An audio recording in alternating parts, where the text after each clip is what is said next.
Bonjour à toutes et à tous.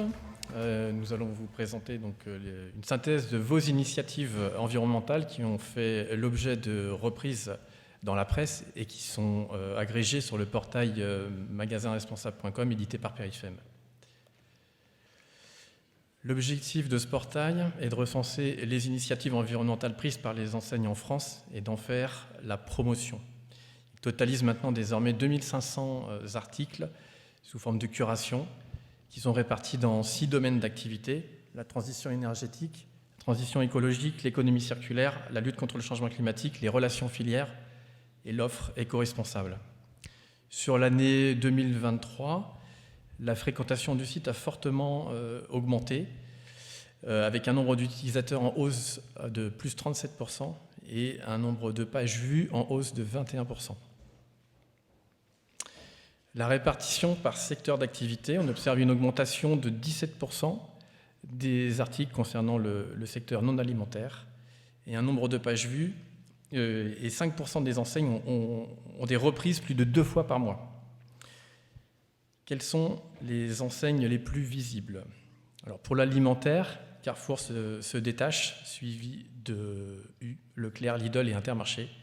Pour les non-alimentaires, la répartition des articles est beaucoup plus dispersée.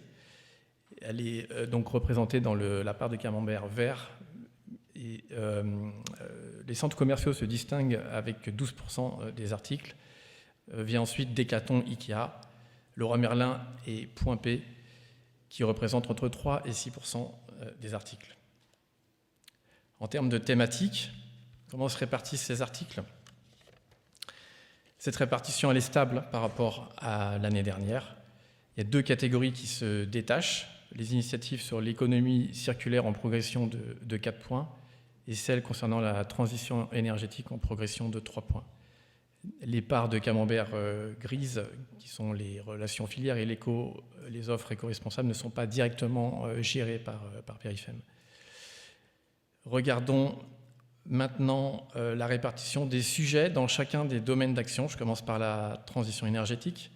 On observe qu'une majorité d'articles, sans surprise, concernent le photovoltaïque avec une nette progression de 21% du nombre d'initiatives. Cette prédominance des reprises sur le solaire fait écho à la crise énergétique que vous avez traversée l'année dernière, mais aussi bien évidemment à la pression réglementaire sur l'obligation d'installer des panneaux solaires sur les parkings et sur vos toitures.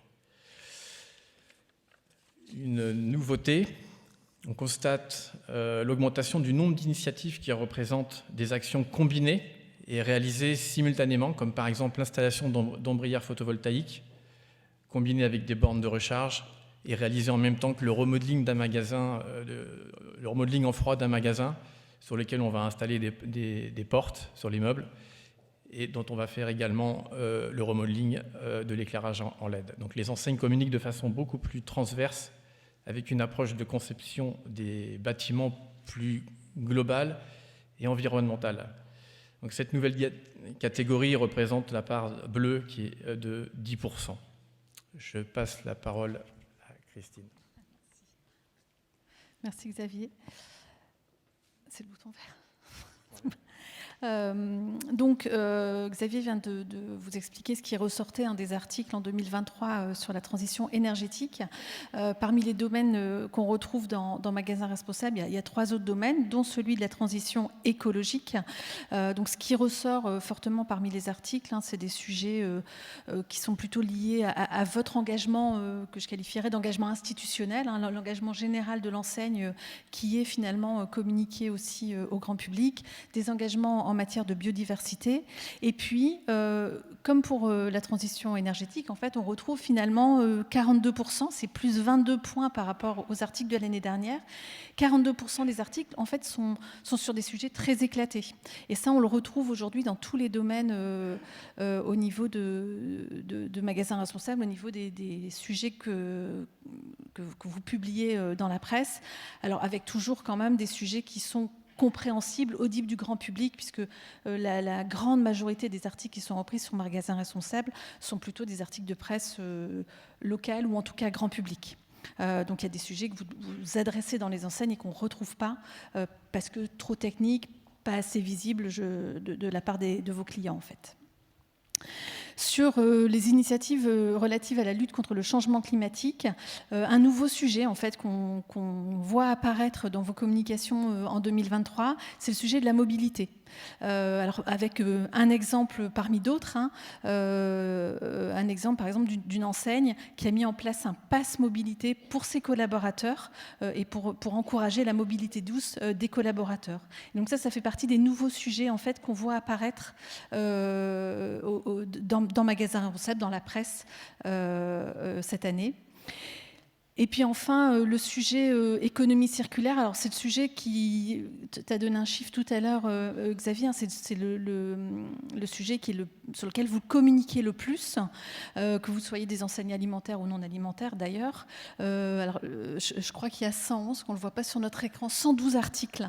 112 articles cette année, donc c'est le nombre d'articles le plus important par domaine. Avec ce qui est remarquable, alors c'est le sujet du gaspillage alimentaire, c'était déjà évoqué en 2022, ça l'est encore un peu plus cette année.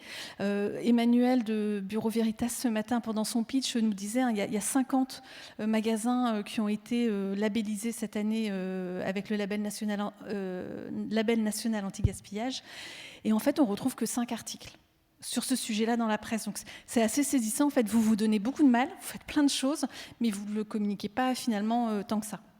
Et puis après le 3R qui est 28%, donc une part très importante de votre communication sur des sujets comme la consigne par exemple, et c'est assez intéressant de voir qu'il y a beaucoup d'initiatives, donc ça c'est un premier enseignement intéressant, que vous communiquez beaucoup dessus parce que vous sentez que je pense les clients sont en attente, et tout ça malgré un flou au niveau des positions des pouvoirs publics cette année sur le sujet de la consigne, flou qui perdure et qui risque de perdurer encore un petit moment. Et pourtant, on voit au travers de ces articles que vous mettez en place des actions et que vous communiquez sur ces actions.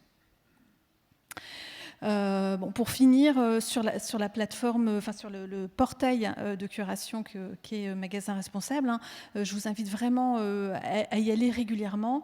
Vous pouvez faire des recherches par mots-clés. Hein, il y a un moteur de recherche qui est accessible, qui vous permet de rechercher tous les articles par enseigne, par thématique, par zone géographique aussi également. Donc voilà, n'hésitez pas à y aller, à faire vos recherches pour voir aussi comment votre propre enseigne communique, comment vos confrères communiquent.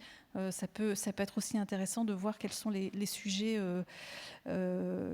du moment et les sujets qui intéressent vos clients. Donc pour ça, rendez-vous sur le site magasinresponsable.com. Vous avez un QR code si vous voulez aller tout de suite vous inscrire à la newsletter. Et sinon, vous restez avec nous, puis vous le faites un peu plus tard, c'est bien aussi. Voilà, merci.